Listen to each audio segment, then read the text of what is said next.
Hey everyone, and welcome to our podcast for our Human Resources class. My name is Christian Seymour. I currently work at PADCOM at Manitoba's First Potash Mine, and I'm also a student at Assiniboine College. I'm Cody Howarth. I'm also a student at Assiniboine College studying in Brandon. And today we're going to be talking about labor law in Manitoba. Hi everyone, my name is Layla Templeton. I work at Honda and I'm also a student at Assiniboine College. Today our podcast is going to focus on the Manitoba Labor Relations Act, why it's important and how laws help both employees and employers in unionized workplaces. So first, let's talk about the overall purpose of labor laws in Manitoba, specifically the Manitoba Labor Relations Act. One of the main purposes of this act is to protect employees' right to unionize. It allows workers to join from a union without fear of punishment or retaliation from their employer. It also helps employees negotiate better terms and conditions of employment through collective bargaining. Instead of negotiating alone, employees can bargain together as a group. And finally, the act is meant to promote fair, stable, and peaceful labor relations between employers, employees, and unions. It creates clear rules so disputes can be handled properly instead of turning into chaos. Under the Manitoba Labor Relations Act, there are things employers and employees can do, must do, and cannot do. Can do, employees can join or create a union as long as they follow the legal process. Workers can also go on strike, and employers can lock out employees, but only if all legal requirements are met. And both sides can file complaints with the Manitoba Labor Board if they believe the act has been violated. Must do, once a union is formed, employers must bargain in good faith with the union. Both employers and unions also must follow the Act's procedures for certifications, strikes, and lockouts. Can't do. Employers cannot interfere with or prevent employees from forming a union. They also can discriminate or retaliate against employees for being involved in union activity. And neither side can go on strike or lock out employees during the term of a collective agreement or refuse to bargain in good faith.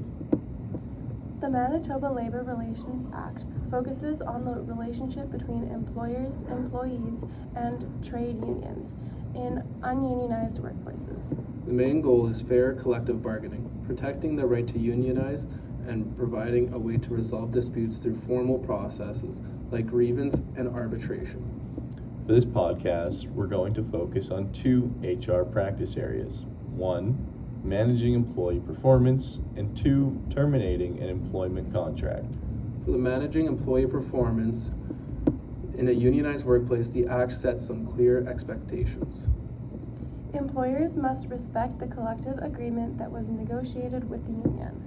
Managers also cannot discipline employees in ways that interfere with union rights, and employees have the right to union representation during disciplinary meetings that could lead to discipline. Rights and responsibilities from an employer or HR perspective include applying workplace rules consistently, following progressive discipline like verbal warnings, written warnings, or suspensions, allowing unions representations, and avoiding retaliation for union involvement. Employees also have rights and responsibilities. They have the right to unfair treatment and due process, and the right to a union representation. At the same time, employees are responsible for following workplace rules and meeting performance expectations. Here's a real-life scenario that actually happened at my old workplace. I used to work at a mine in northern Manitoba. I was part of a contracting group doing bolting work, but the organization itself was unionized. Mining is obviously a dangerous job, so there are strict safety rules in place. Exactly. One employee who worked directly for the organization was caught avoiding safety procedures. His manager immediately told him he was terminated on the spot. But the employee kept asking for union representation, right? Yes, and they didn't allow it at the time. The union filed a grievance, arguing that the company didn't follow proper procedure. The following week, the employee was reinstated. That shows how important it is for employees to follow the act and collective agreement, even in serious situations. Now let's talk about terminating employment contracts in a unionized workplace. Under the Manitoba Labor Relations Act, employers usually need to show just one cause for termination. The termination also needs to follow the steps laid out in the collective agreement. Employees cannot be terminated for union activity or for exercising rights under the Act. And disputes over termination are handled through the grievance and arbitration process, not employment standards. For HR professionals, this means terminations decisions must be very well documented.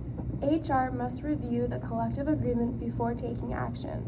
And HR must communicate with the union and follow the grievance process if the termination is challenged.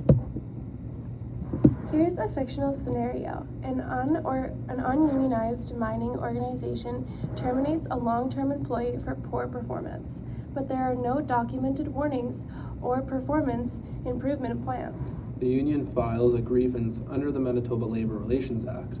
Since the employer can't prove just cause or proper process, an arbitrator may order the employee to be reinstated with back pay. So, what is the purpose of Manitoba Labor Relations Act? As its core, it exists to protect employees who are ununionized or try to form a union. It also protects employees from being wrongfully disciplined or terminated, especially when they request union representation.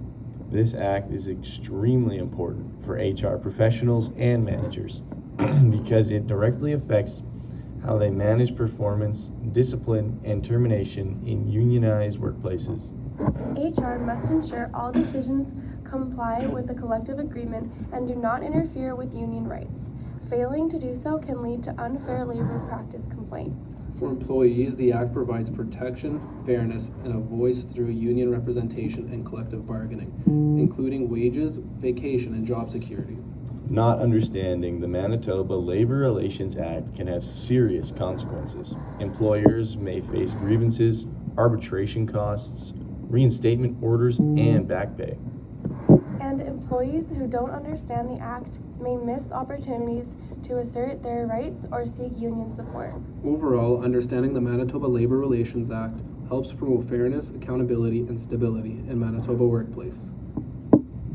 Thank you for tuning into our podcast for Human Resource class.